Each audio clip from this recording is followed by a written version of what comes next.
we're sitting here with Dominique Meneret from Domaine de Courteillac, tasting some of the fantastic vintage 2010. Dominique, what is your expression of the vintage 2010? Well, I think it's obviously an excellent vintage. As far as Domaine de Courteillac is concerned, I will be, we are always very happy with our children, but I will say that this one is particularly successful, and I think it's excellent. It's maybe the best I ever made.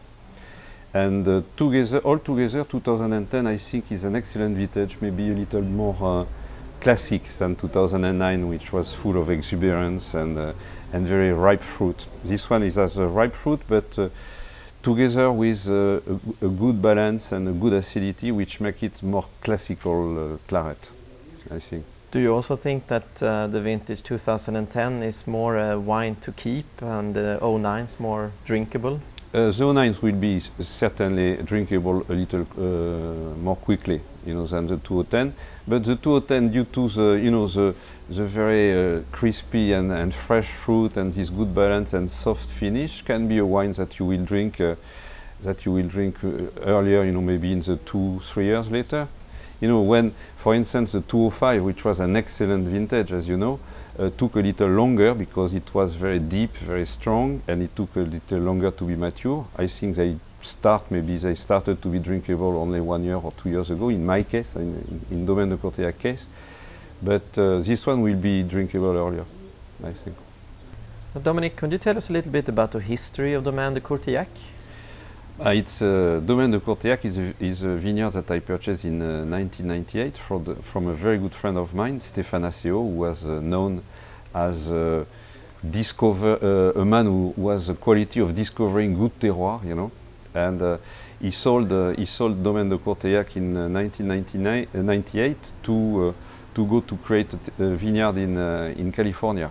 So I purchased, and with the money he went to build up L'Aventure Winery. You heard about it, maybe? Oh yes, yes. Huh? Where is the domain situated in Bordeaux? In Bordeaux, it's about 20 minutes each drive from Saint-Émilion. It's Castillon-la-Bataille. This town, Castillon. It's known for the Côte de Castillon. So we are about 14 kilometers south of Castillon. We are on a beautiful plateau, very similar to with a subsoil of chalk, very similar to Saint-Émilion subsoil, and we have the opportunity to produce there very fine wines, very close to Saint-Émilion Grand Cru style. So the percentage of the grape in the wine, are they usually Merlot based? Or? Yes, 70%. 70% Merlot, 20% Cabernet Sauvignon, and 10% Cabernet Franc. You have experienced quite a lot of vintages here in Bordeaux since you're born and brought up in the area.